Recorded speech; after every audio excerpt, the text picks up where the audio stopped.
Mona itu memang nggak pernah mengeluh, tapi dia memang yang selalu mengingatkan gue kalau gue udah kebablasan. Allah terlalu sayang sama kita gitu. Amin. Sama keluarga kita gitu. Selalu memberikan solusi sebelum kejadian gitu. Iya, iya. Dari dulu kan cita-cita gue tuh gue pengen punya bisnis tuh yang autopilot. Ternyata bisnis tuh nggak bisa. Kita cuman pakai hati itu nggak boleh. Bisnis itu harus pakai logika. Lu sadar nggak sih bahwasannya cerita lu ini sebenarnya lu udah menjalankan doa bapak lu itu untuk sekolah bisnis itu loh, yang kamu nggak mau, kamu Iya. mati-matian lari. Iya, benar. Akhirnya balik ke jalurnya juga. Bener. Hey guys, sepertinya penonton Sofina Talks suka ya dibuatkan duologi seperti episode Baby Romeo dan Misha Siregar kemarin. Nah, sekarang ada lagi nih, Mona Ratuliu yang akan diikuti nanti oleh suaminya Indra Brasko. Selamat menyaksikan. Nah, pada saat gue dapat kurikulum pertama pelajaran startup itu ternyata coding. Nah, itu aja udah, udah sakit gitu. kepala mikirnya, Aduh, aduh belajar coding. gimana lagi. Sof, gue udah kayak orang gila, gue tuh coding itu kan, gue aja hitung-hitungan aja puyeng. Ini tiba-tiba coding, rumus, masa bikin koma aja harus pakai rumus, udah kagak tahu lah gue. Aduh, gue udah puyeng. Si Otto itu masih interest, wah kayak gini. Udah, gue setiap hari sama Otto gitu Lu ya di yang kampus. struggle ya? Iya, gue di saat itu bener-bener gue udah nguap aja. Makanya kayak bisnis itu waktu sekolah bisnis saya gue ngajakin Mona, ini kan gue sendiri. Gue udah gitu, aduh nih bisnis apa. Nah, sekolahnya itu ada di Jakarta itu pakai di gedung gitu kan. Gue lihat sekolahnya itu keren banget. So, aduh keren banget, gue suka. Instagramable, wah bener-bener nggak kayak kantor. Nggak kayak sekolah gitu, keren banget. Nah, gue disitulah di tempat itu ada satu di tengah di komunalnya itu gue di tengah, lagi dengerin kelas gitu ya, kan bawa laptop gitu. Ini gini. Nah, terus gue lihat di sebelah gue itu ada satu meja yang orang itu dari gue datang pagi setiap hari itu orang ada terus, dia pakai iMac gitu. Oke. Gue mikir ini anak sekolah bawa iMac ngapain juga ya? Repot amat. Semua pakai laptop. Gue tanya, ikutan kelas mas? Oh enggak, saya kerja. Oh, kerja di startup ini, di sekolah ini. Gue pikir admin kali ya? Iya, admin apa, TU lah atau Zaman kita BP gitu ya. Gue tanya, oh enggak, saya sewa di sini. Hah, sewa? Maksudnya sewa? Iya, saya sewa nih satu meja ini saya sewa. Sewa gimana? Iya, saya sewa bulanan di sini. Ini namanya coworking space. Apaan tuh? Coworking space itu kayak gini, kantor tapi kita bisa nyewa harian, bisa mingguan, bulanan, bahkan tahunan. Nah, ini saya sewa karena saya bawa iMac, saya kerjanya bagian desain grafis. Jadi, saya memerlukan PC, iMac inilah. Karena saya nggak mungkin pindah-pindah, jadi saya sewa bulanan ini si meja ini. Tempat parkir dia aja di situ mulu gitu. Iya. Nah, kalau tempatnya Mas itu namanya komunal. Nah, komunal itu untuk disewa harian. Jadi kampus gua itu si startup itu menyewa coworking space sebagai tempat kelasnya dia, gitu. Oh, gitu. Nah, itu yang di dalam ruangan itu namanya private office. Itu disewa tahunan. Tapi 6 bulan bisa gitu. Oh gitu mas, iya ini namanya coworking space. Oke, terus gimana? Wah, gua dari situlah gua ngobrol. Mulai bisnis itu seperti apa? Bisnis coworking space itu kayak apa? Jadi selama gua sekolah itu Otto sampai kesel sama gua. Gua nih, Brasko nih, sekolah bukannya duduk anteng ya. Itu dia jalan-jalan. Ternyata ngobrol sama si B, si A. Gua ngobrol mulai dari reception, OB, sampai yang sewa di situ gue ajakin ngobrol semua. Gue pengen tahu apa binatang yang namanya coworking ini punya peluang bisa gue develop gitu loh. Gue karena suka interior juga kan, akhirnya gue pelajarin. Ternyata oke juga nih bisnis gitu kan. Nah, banyak hal-hal yang dapet ilmunya gue di sana. Karena kalau coworking space itu banyaknya penghuninya itu adalah orang-orang kreatif. Nah, ternyata banyak mereka yang mengalami kendala kalau coworking space-nya itu di gedung. Masalah parkir, mereka ribet. Karena mereka banyak kan bukan morning person, karena mereka baru siang, baru datang. baru datang, parkiran susah gitu kan. Terus mereka juga secara kostum mereka kan tahu sendiri, anak-anak kreatif kan kadang celana pendek lah, rambut merah ini. Nah, mereka merasa kayak alien kalau di gedung. Gedung. Karena mereka berdasi lah apa, dan dia udah kerja selama setahun di situ. Setiap masuk selalu ditanyain mau kemana mas. Kan kantornya di situ gitu. Dia capek kayak gitu. Nah, kadang-kadang juga mereka kan biasalah anak-anak kreatif kan ngebul ya. Di sana kan gedung nggak mungkin, dia harus turun ngerokoknya udah nggak bisa di lobi atau di mana, tapi di trotoar waktu itu. Udah, kita onnya kan baru siang gitu kan. Kadang-kadang, oh gue punya ide ini, matiin rokok, dia jalan, baru mau ke lift, liftnya antri gitu kan. Harus naik ke atas, wah udah hilang. Begitu kita udah di atas, mereka buyar juga gara-gara kantor jam 7 AC-nya udah dimatiin. Jadi banyak hal yang mereka alami anak-anak kreatif ini, sehingga dia tidak mempunyai tempat yang yang sesuai lah dengan harapan dia gitu. Nah, gue mikir akhirnya, wah rumah gue bisa nih, gue bilang. Si Palem ini, gue punya halaman, parkiran lumayan gitu kan. Oke nih, ternyata juga banyak problem masalah masalah pergojekan nih gitu kan. Mereka tuh banyak ojek online ini masalah dengan mereka karena ribet kan masuk gedung itu kan, waduh banyak lah masalah, ntar janjian kesini ternyata nggak bisa lah orang ojek online yang jadi masalah banget masalah perojekan. Nah tempat gua kan landed jadi maksudnya orang datang tinggal nyamperin ke garasi, udah nggak pagar rumah gitu. Akhirnya gue bikin lah, gue banyak belajar dari Pinterest lah mengenai kantor yang cozy lah, yang kan nyaman. Harus bikin petak-petaknya, bikin kotak-kotaknya. Kalau ada beberapa penyewa nggak saling mengganggu. Bener. Nah akhirnya dari situlah akhirnya gue bangunlah apa yang gue dapatkan selama sekolah startup itu. Gue nggak ngikutin si coding-codingan, tapi gue malah mewawancarai orang-orang yang kerja di situ. Dan dari situlah dapat ide. Dari situlah akhirnya gue jadilah sekarang itu connecting itu. Nah, connecting. Karena kan IO gue kan namanya Ink Production. Nah, ini connect itu kan menghubungkan Ink itu bekerja sama. Jadi gue di situ Indra juga tuh, Indra Brasco.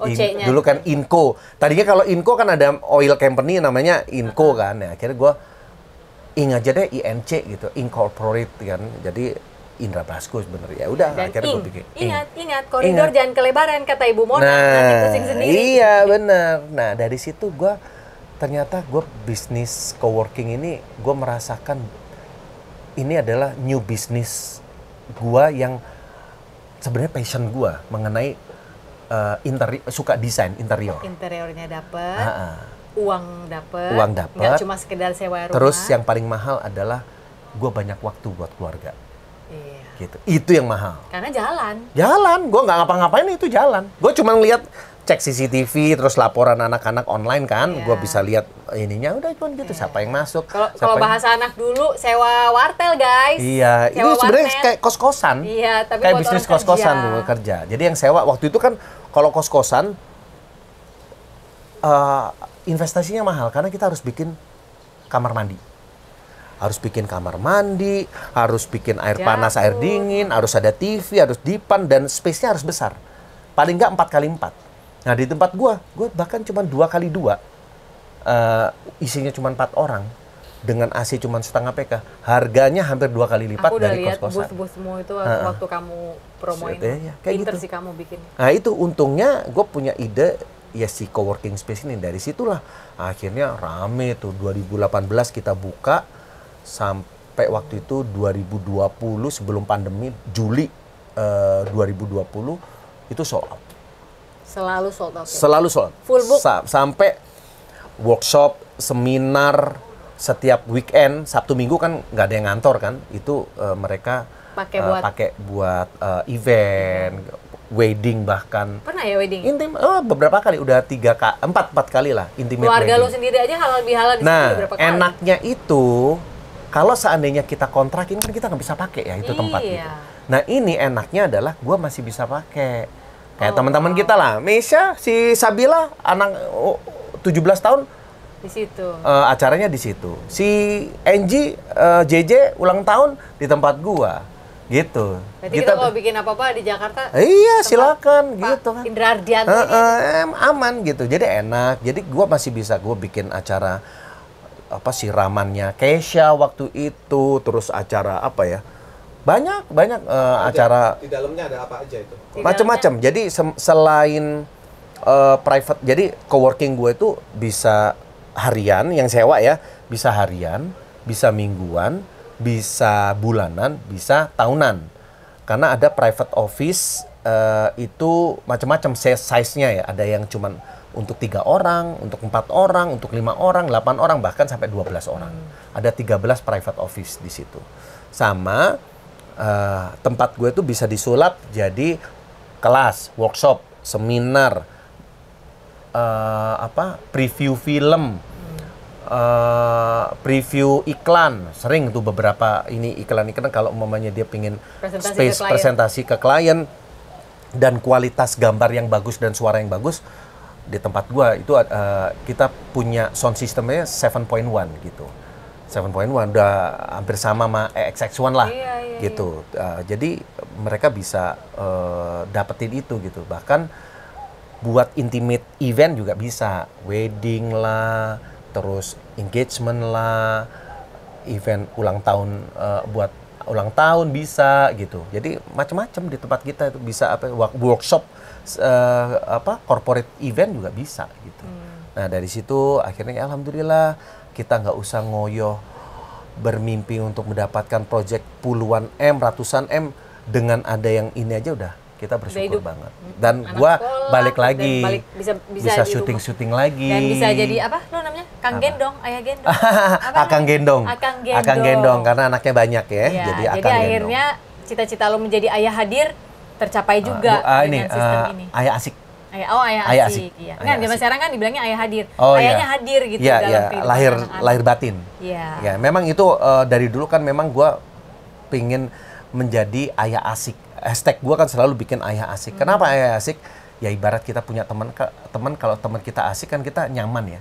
Dekat dengan dia, terus ngobrol sama dia, curhat sama dia, itu enak gitu. Nah gue pengen menjadi ayah asik itulah. Buat anak-anak gue merasa nyaman, dia pengen curhat anytime gitu.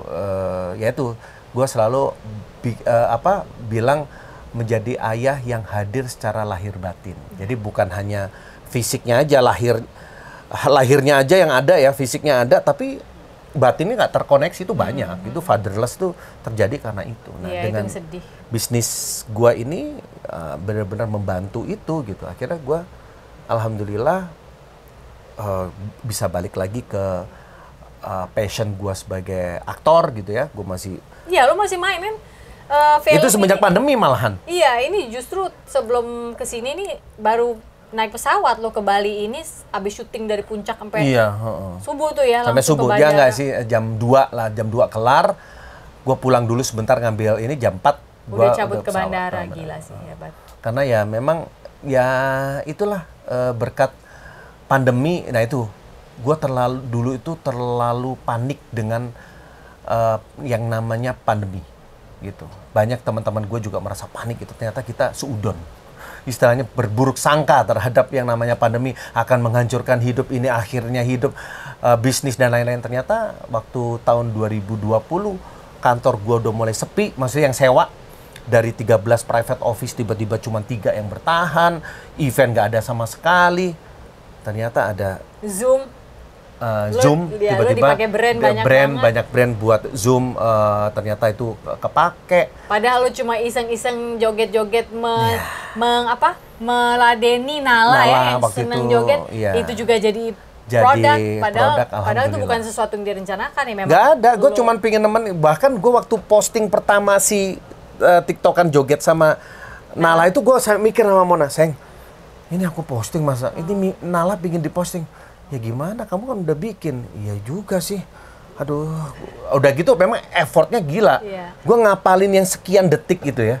Itu sampai 2 minggu loh. Tapi kan lu memang mantan penari mudanya, orang-orang gak ada yang tahu loh. Dulu suka breakdance. Lu tuh, lu ikut sanggar nari gak sih? Enggak.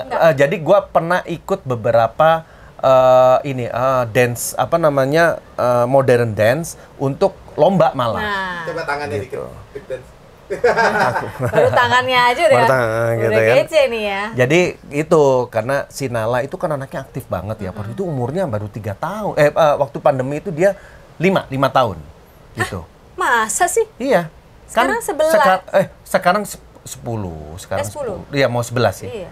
Enggak sih, berarti 7. Wah, Sorry. lebih tahuan aku, 7 anak ya. orang. 7 Kayak tahun. mana ini? Waktu itu 7 tahun dia itu karena dia lagi suka-sukanya dance. Dia kan anak gue yang paling aktif tuh dia hip hop, dance. Semua deh, semuanya, semuanya. balet dan lain-lain, basket dan lain-lain. Nah, tiba-tiba Pandemi. nggak bisa. Akhirnya gue yang bisa nemenin TikTokan dance gua karena Mona waktu itu hamil. Iya, abis hamil jagain Bali Nyalain lagi. ya nggak mungkin dia ini akhirnya gua lah, ayo deh kita TikTokan, gua ngapalin dance yang cuma sekian detik itu 2 minggu gua ngapalin. Masa sih? 2 minggu. Lu kan penari, Aduh, mestinya lu lebih pintar susah dari ternyata. kita-kita. Ya namanya juga awal-awal kan, sampai dia akhirnya frustasi gitu. Dia sempat frustasi gara-gara kok 2 minggu sih? 2 hari maksudnya.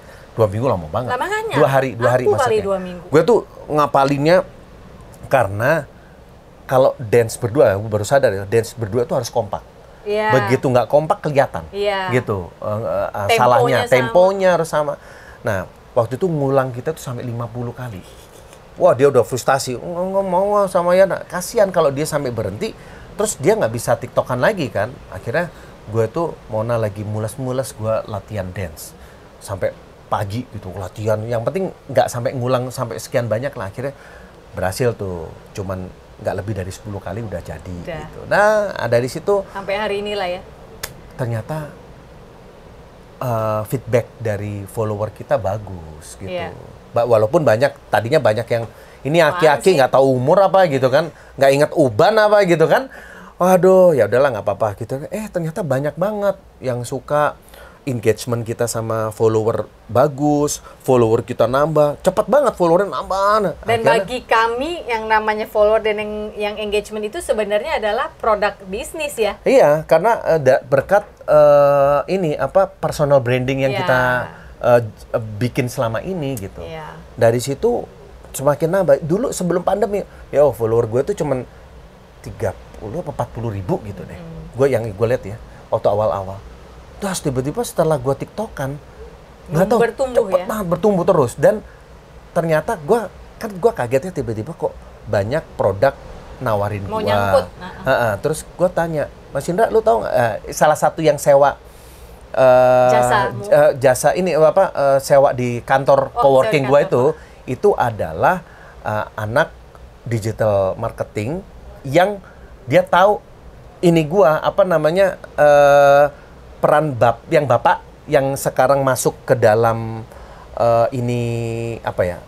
algoritmanya mereka lah. Iya, iya. Itu adalah gua Iya. yang engagement sama anak Iya, gitu. iya. Nah, ternyata gua masuk ke dalam itu. Jadi lo banyak lagi Mas gini. Nah, makanya dari situ gua tiba-tiba dapat produk lah, dapat iklan, terus dapat sinetron, web series waktu itu.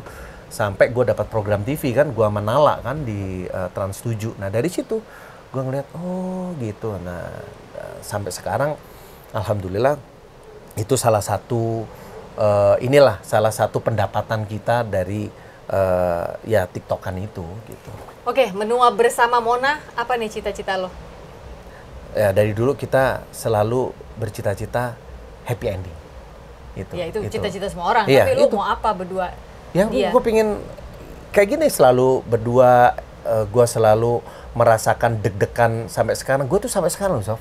Gue aja menuju ke sini tadi masih gandengan, masih yang ngomongin, maksudnya, ih, aku bisa bahagia ya sama kamu. Gitu. Itu sampai sekarang pun kita selalu ngulang-ngulang itu. Dan Kamu bahagia kan sama aku? mukanya kelihatan tuh, tuh kan, nah, gitu. Gara-gara dia ngomong dasar mamai. Kamu bahagia kan Langsung sama aku? baper. Gue tuh sampai sekarang, Sof, bahkan tadi mau tidur pun, gue tuh masih pegangan tangan gitu, masih latihan. I love you apa setiap hari itu yang kita ucapin. Tuh kan kalau aku gandeng-gandeng kakimu pakai kakiku itu, kamu jangan ngomong-ngomong. Iya. Sumo gitu enggak? Itu namanya engagement. Engagement. Personal engagement. Gue suka rese soalnya kalau mau tidur. Kalau nggak kaki gue nggak ini nempel dia tuh gue nggak tahu ini juga habit gue baru-baru. Dulu nggak gitu, nggak tahu. Bukan karena pandemi. Karena di rumah mulu jadi iseng gitu kan, biasanya gerak tiba-tiba di rumah ya. Enggak juga, baru-baru ini banget, entah karena merasa akan bertambah tua, anak-anak tambah besar, terus gue juga berpikir ya emang sahabat gue selamanya ya cuma itu makanya itu yang gue menjadi susah senang ya dilewati. Akhirnya gue punya prinsip sama Mona bahwa memang hubungan itu terus dirawat dan dipertahankan. Dirawatnya apa ya, gimana kita bikin nyaman. Gue selama di rumah, kita itu pandemi itu benar-benar masa panen kita.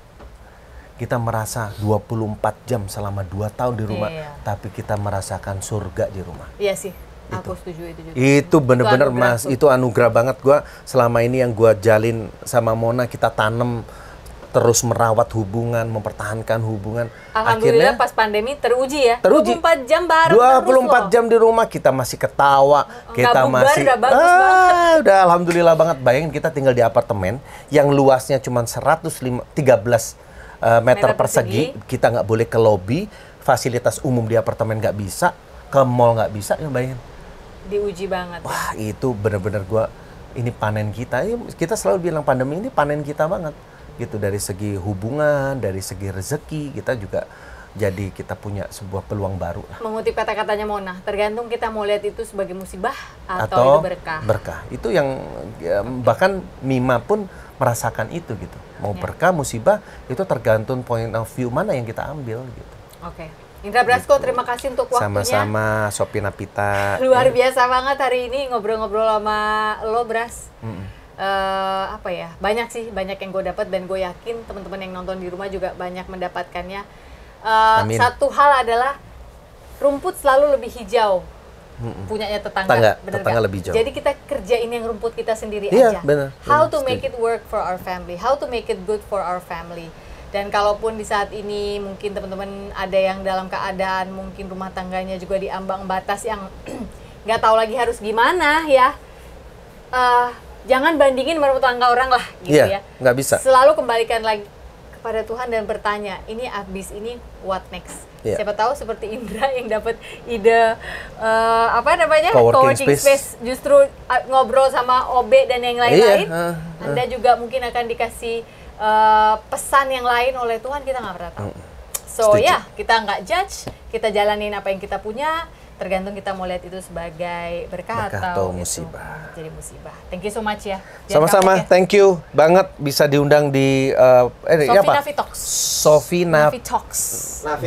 Navi Talks. Kan Sophie Navita pakai LKS Talks. Oke, good. Bagus ya. Subscribe ya. Ya, like and subscribe, kasih tahu kamu mau kita undang tamu-tamu siapa lagi. Ingat bahwa hari ini bukan hari yang baik untuk menyerah. Katakan itu setiap hari guys. You are loved. Sampai jumpa. Terus berjuang. Terus berjuang.